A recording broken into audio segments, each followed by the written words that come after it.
Good morning friends, कैसे हैं आप लोग। आज हम बात करेंगे main strategy for IBPS, SBI, Bihar cooperative या आरआरबी। कोई भी एग्ज़ाम आप दे रहे हैं तो उसके मेंस की प्रिपरेशन आप कैसे करें ताकि आप अच्छा मार्क्स गेन कर सके। तो इसके लिए आपको क्या करना चाहिए, उसके लिए मैंने कुछ स्ट्रैटेजीज को लिख रखा है और वो आपको मैं बताऊंगा कि कैसे आप मेहनत करेंगे तो आपको अच्छे मार्क्स मिलेंगे। पहला आता है अपना रीजनिंग एंड कंप्यूटर एप्टीट्यूड। तो रीजनिंग में मेनली जो आपको टॉपिक्स होते हैं वो कौन कौन से होते हैं मेजर। तो पजल होता है पहला, तो input output, data sufficiency, coding decoding, logical reasoning. और कंप्यूटर में flow charts and basic logics आता है। तो अपने को करना क्या है, तो अपन क्या कर सकते हैं कि पजल मैनिया करके अर्ली बोर्ड वो करता है, पजल्स देता है, उसको सॉल्व कर सकते हैं, वो बहुत हेल्पफुल है अपने लिए। या फिर मेंस पजल के लिए हम पुनीत सर का वीडियोस देख सकते हैं जो कि यूट्यूब पे है। और प्रैक्टिस करने के लिए हम प्रैक्टिस मॉक से मॉक लगा सकते हैं, सेक्शनल एंड ऑल। वो बहुत हेल्पफुल है, उसके पजल्स वगैरह बहुत अच्छे लेवल के हैं। अगर अच्छा लेवल करके जाएंगे अपन तो अपने लिए बहुत ईजी रहेगा एग्ज़ाम। अगर अपन सेम लेवल करेंगे तो वहाँ बहुत टफ लगता है कि यार कितना टफ दे दिया इन्होंने। फिर और शॉर्टकट कीज, टेक्निक्स, लॉजिक्स वगैरह पे अपन ध्यान देंगे कि क्या शॉर्टकट की है, इसका क्या लॉजिक है। इन सब चीज़ों पे फोकस रखना है, ठीक है। और साथ में जो logic, input output, coding decoding वगैरह, डायरेक्शन में जो भी आपको लगे कि लॉजिक क्या लग रहा है उसको कहीं नोट डाउन करते चलना है। दूसरा आता है डाटा एनालिसिस एंड इंटरप्रिटेशन, मतलब डीआई बोलते हैं बहुत में, और या फिर मैथ्स या क्वांट बोलते हैं। टॉपिक्स मेनली क्या क्या आते हैं, तो pie charts, bar graph, line graph, caselet, radar, DI, missing DI, data sufficiency, arithmetic based TI. Resources के लिए आप अरुण शर्मा बेसिक्स अगर आपको करना है के लिए तो अरुण शर्मा को फॉलो कर सकते हैं। सर है ये, पहले अनअकैडमी में पढ़ाते थे, अब अपना खुद का पढ़ा रहे हैं, तो वहाँ से आप फॉलो कर सकते हैं। और प्रैक्टिस करने के लिए ओली बोर्ड या प्रैक्टिस मॉक आप फॉलो कर सकते हैं, बहुत अच्छा है बहुत। और अर्थमेटिक पर आपको बहुत फोकस्ड रहना है, बिकॉज विदाउट अर्थमेटिक बहुत दिक्कत है करना, मतलब मीन्स ऐसा नहीं है कि इम्पॉसिबल है, बट बहुत मुश्किल है करना। और इंग्लिश के लिए आप क्या करना है आपको, तो इंग्लिश के लिए रीडिंग कम्प्रीहेंशन डेली 2-3 करना है अपने को, क्लोज टेस्ट करना है, एरर स्पॉटिंग करना है, sentence correction, fill in the blanks, phrase and replacement, parajumbles and sentence rearrangement करना है। अपन क्या कर सकते हैं, रीड हिंदू, हिंदू पढ़ सकते हैं, द हिंदू पढ़ना है, इकोनॉमिक टाइम्स। आपको लगता है कि रीडिंग आपका कमजोर है तो आप ये कर सकते हैं।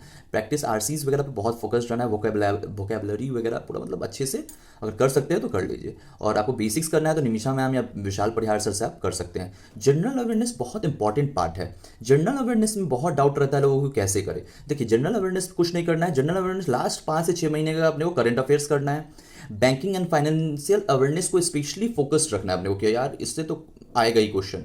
और स्टैटिक जीए में जैसे हेडक्वार्टर हो गया, किसी का करेंसी है, कैपिटल है, सबको तो आपको याद रखना ही है। रिसोर्सेज जो मैं फॉलो करता हूँ, अफेयर्स क्लाउड है, डॉक्टर गर्ग है, या फिर अभिजीत सर हैं जो यूट्यूब पे पढ़ाते हैं। यूट्यूब से आपको चाहिए तो अभिजीत सर अफेयर्स क्लाउड पे पढ़ाते हैं यूट्यूब पे, उनको फॉलो कर सकते हैं। और पेड में भी आप डॉक्टर गर्ग हैं, इनको फॉलो अप कर सकते हैं। थोड़ा लेट पढ़ाते हैं सर लेकिन अच्छा पढ़ाते हैं, बढ़िया कंटेंट होता है इनका। बैंकिंग अवेयरनेस के लिए भी डॉक्टर गर्ग सर को आप फॉलो कर सकते हैं। और आरबीआई का जो भी नोटिफिकेशंस या फिर रिपोर्ट्स, इन्फ्लेशन कुछ भी आता है, आरबीआई को तो बिल्कुल एकदम घोल के पी जाओ, मैं तो ऐसा बोलूँ। आरबीआई को पी लो, और अब पीआईबी जो भी आता है उसको तो जरूर पढ़ो एक बार आप। और डेली और वीकली प्लान पे बात करते हैं। डेली आपको रीजनिंग को 1 घंटा देना ही देना है, 2 पजल, अदर टॉपिक्स जो भी आपको लगे कि आपका वीक है उसको आप फॉलो बनाने की कोशिश करो। फिर क्वांट में भी वही 2 डीआई तो करना ही, और थमेटिक करना है। इंग्लिश में वही आपको देना है, 30 मिनट एडिटोरियल पढ़ लो, फिर आप प्रैक्टिस कर लो। करंट अफेयर्स डेली पढ़ना है, रिवीजन करना है, मॉक सेक्शनल तो देना ही देना है। और करंट अफेयर्स में क्विज भी लगाना ही लगाना है, क्विज के बिना आपको याद नहीं रहेगा वो। वीकली आपको मॉक्स देने हैं, उसको एनालिसिस अच्छे से करना है। और नोटबुक में जीए अगर मेंटेन कर सकते हो कुछ शॉर्ट फॉर्म्स में तो आप जीए मेंटेन भी करना, बहुत बेनिफिशियल है। वो कैप भी करो, और कुछ शॉर्टकट्स की, हाँ ये शॉर्टकट है इसका, वो शॉर्टकट है, उसको भी मेंशन कर लो आप।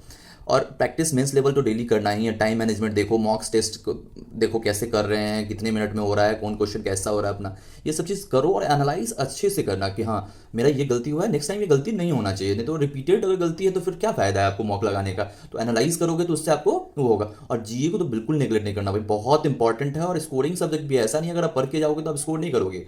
तो आप पढ़ो और अच्छे से पढ़ो, डिटेल में पढ़ो, वीकली पढ़ो। पहले तो डेली पढ़ो, फिर वीकली पढ़ो, फिर मंथली पढ़ो, फिर जब नेक्स्ट मंथ में जाओ तो सेम डेट का प्रीवियस मंथ का भी पढ़ो, तभी वो याद रह पाएगा, रूटीन रह पाएगा आपके साथ। तो अगर आप ऐसे करोगे तो हो सकता है, ईजी है जी, आपको बस पढ़ना है। ठीक है फ्रेंड्स, आपको ये वीडियो कैसा लगा प्लीज़ बताइएगा। Thank you friends.